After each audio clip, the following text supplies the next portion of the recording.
សូមស្វាគមន៍បងប្អូនទាំងអស់មកកាន់ដំណឹងដ៏សំខាន់នៃថ្ងៃនេះតើអ្នកធ្លាប់ឆ្ងល់ទេថាកិច្ចព្រមព្រៀងសន្តិភាពកម្ពុជាសៀមឆ្នាំ2025នេះធ្វើឲ្យយើងចំណេញឬខាតកិច្ចព្រមព្រៀងសន្តិភាពខ្មែរសៀម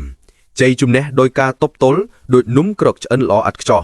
និងធានាដែនអធិបតេយ្យភាពប្រសិនបើសៀមបន្តឈ្លានពានមុនកិច្ចព្រមព្រៀងគិតយ៉ាងណាពីព្រោះបានដកអាវុធអស់ហើយ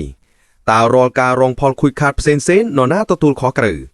ខ្មែរធ្វើសង្គ្រាមមិនឈ្នះសៀមមែនទេបានជាព្រមចរចាហេតុអ្វីមិនប្រើប្រាស់សន្ធិសញ្ញាបារាំងសៀមនិង MOU ឆ្នាំ2000តែម្ដងទៅ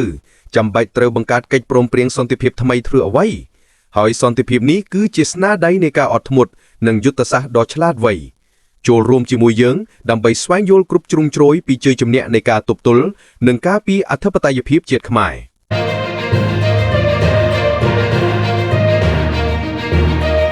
យើងខ្ញុំសូមឆ្លើយសរុបចម្លើយតែម្ដងដោយផ្អែកលើស្ថានភាពជាក់ស្ដែងនៃចំនួនព្រំដែនឆ្នាំ2025នេះដើម្បីធ្វើឲ្យការពន្យល់កាន់តែច្បាស់លាស់និងគ្រប់ជ្រុងជ្រោយយើងខ្ញុំនឹងប្រើប្រាស់រូបភាពជាឧទាហរណ៍នៃការចាក់នំក្រកដែលជាម្ហូបប្រពៃណីខ្មែរដើម្បីពន្យល់ពីដំណើរការសង្គ្រាមការទប់ទល់និងកិច្ចព្រមព្រៀងសន្តិភាពនេះមិនមែនជាការប្រៀបធៀបស្រាលៗទេប៉ុន្តែជាវិធីសាស្ត្រដើម្បីធ្វើឲ្យបងប្អូនយល់ពីភាពស្មុគស្មាញនៃបញ្ហាប្រទេសជាតិរបស់យើងជាដំបូងសូមពន្យល់ពីការចាក់នំក្រកឲ្យកាន់តែលម្អិតបងប្អូនដែលធ្លាប់ឃើញឬធ្វើនំក្រកដឹងហើយថានំក្រកមិនអាចឆ្អិនម្ដងទាំងសងខាងក្នុងពេលតែមួយទេវាត្រូវឆ្អិនម្ដងមួយជំហៀងដោយត្រូវការខ្លាញ់ដើម្បីធ្វើឲ្យខ្ទះក្តៅនិងការពារមិនឲ្យនំជាប់ខ្ទះបើមិនមានខ្លាញ់នំនឹងជាប់ខ្ទះរលាកឬមិនឆ្អិនស្មើ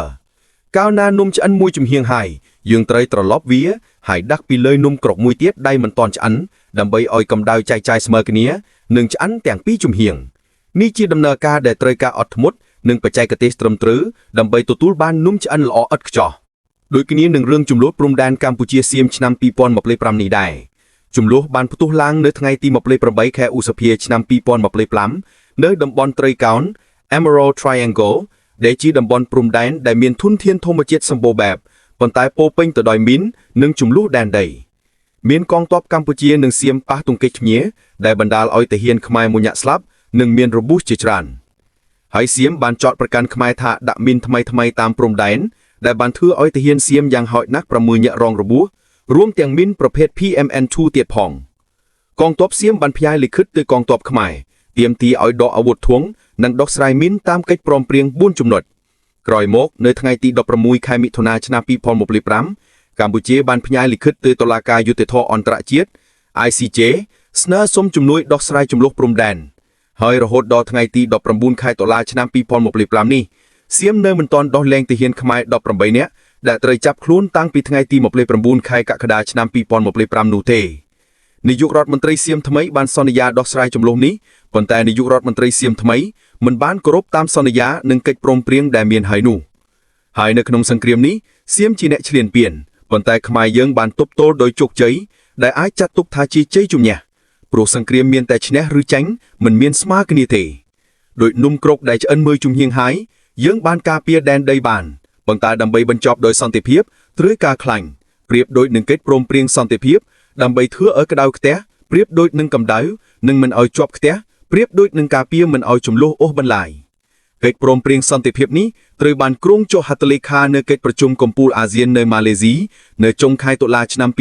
2025ដោយនាយករដ្ឋមន្ត្រីទាំងពីរ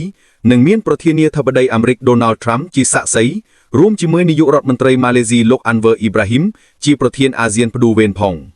កិច្ចព្រមព្រៀងរួមមានការបដិញ្ញាបញ្ឈប់បាញ់គោរពអធិបតេយ្យភាពដកអាវុធធ្ងន់ទៅមូលដ្ឋានដោះលែងទាហានកម្ពុជា18នាក់សម្អាតមីនតាមព្រំដែនសហការគ្នាប្រឆាំងអបញ្ញក្រមឆ្លងដែននិងស្ដារទំនាក់ទំនងការទូតនេះធានាថាសៀមមិនហ៊ានបន្តឈ្លានពានព្រោះមានអាមេរិកជាសាក្សីចំពោះភូមិព្រៃច័ន្ទនិងភូមិជោគជ័យដែលជាតំបន់ជម្លោះសំខាន់កិច្ចព្រមព្រៀងបញ្ជាក់ច្បាស់ថាត្រូវគោរពដែនអធិបតេយ្យភាពតាមផែនទីបារាំងសៀមឆ្នាំ1904និង1907ຂະຫນາດ1/2សែនដែលបានដំបងដូចជាបាត់ដំបងសៀមរាបនិងអង្គរមកខ្មែរវិញនិងបន្តតាម MOU ឆ្នាំ2000ស្តីពីការកំណត់ព្រំដែនគោកផែនទីទាំងនេះត្រូវបានទទួលស្គាល់អន្តរជាតិធានាថាដីខ្មែរនៅតែជាដីខ្មែរមិនបាត់បង់ដាច់ខាតបើសៀមមិនព្រមអាចដោះស្រាយតាម ICJ ដោយករណីប្រាសាទព្រះវិហារឆ្នាំ1962មែនទេហេតុអ្វីត្រូវមានកិច្ចព្រមព្រៀងថ្មី ព្រោះសន្ធិសញ្ញាចាស់និង MOU ឆ្នាំ2000មិនគ្រប់គ្រាន់ដើម្បីបញ្ឈប់ជំរក់បច្ចុប្បន្នដែលមានការប្រើប្រាស់អាវុធធ្ងន់និងមីនកិច្ចព្រមព្រៀងថ្មីនេះគឺជាការបន្ថែមដើម្បីដោះស្រាយបញ្ហាជាក់ស្ដែងដូចជាដកអាវុធធ្ងន់សម្អាតមីននិងដោះលែងអ្នកទោសបើសៀមបន្តឈ្លានពានក្រោយកិច្ចព្រមព្រៀងយើងមិនខ្លាចទេព្រោះបានដកអាវុធធ្ងន់តែបណ្ដោះអាសន្នប៉ុន្តែមានការធានាពីអន្តរជាតិចំពោះខូចខាតផ្សេងៗដូចជាជីវិតមនុស្សទ្រព្យសម្បត្តិឬសេដ្ឋកិច្ចកិច្ចព្រមព្រៀងមានក្រុមការងាររួមដើម្បីដោះស្រាយនិងសៀមត្រូវទទួលខុសត្រូវលើការឈ្លានពាននេះយើងព្រមចរចាមិនមែនព្រោះចាញ់ទេប៉ុន្តែព្រោះបានទប់ទល់ឈ្នះរួចហើយនិងចង់បញ្ចប់ដោយសន្តិភាពដើម្បីសន្សំជីវិតកងទ័ពនិងប្រជាជនខ្មែររបស់យើងសរុបជារួមកិច្ចព្រមព្រៀងនេះគឺជាជ័យជំនះសម្រាប់ខ្មែរមិនបាត់បង់ជីវិតមិនខូចខាតសេដ្ឋកិច្ចអាចរួមនៅធម្មតានិងធានាដែនដីតាមផែនទីចាស់នីតិវិធីនៅតែបន្តដូចជាកំណត់ព្រំដែននិងដាក់បង្គោលអាចចំណាយពេលប៉ុន្តែយើងមានប្លង់រឹងផែនទី1904និង1907និង MOU ឆ្នាំ2000ដើម្បីយកដីមកវិញទាំងអស់បើសៀមមិនព្រមទៅ ICJ ឬពឹងអាមេរិកបងប្អូនសាកគិតទៅមើលទៅតើវិធីនេះត្រឹមត្រូវទេទាំងអស់នេះគ្រាន់តែជាការសង្ខេបដើម្បីឲ្យបងប្អូនយល់ឲ្យស៊ីជម្រៅពីស្ថានភាពជាក់ស្ដែងប្រសិនបើមានចំណុចខ្វះខាតយើងខ្ញុំសូមគោរពសូមអភ័យទោសទុកជាមុនសូមគោរពអរគុណបងប្អូនដែលចំណាយពេលស្ដាប់និងទស្សនាដល់ចប់ចុងក្រោយសូមបងប្អូនជឿជាក់លើរាជរដ្ឋាភិបាលយើងដើម្បីឈ្នះនីតិវិធីបន្តនិងរក្សាដែនអធិបតេយ្យភាពជាតិសូមអរគុណបងប្អូនដែលបានចំណាយពេលតាមដានវីដេអូព័ត៌មាននេះសូមជួយចុច Subscribe Like និងចែករំលែកវីដេអូម្នាក់មួយពីខ្ញុំ RNN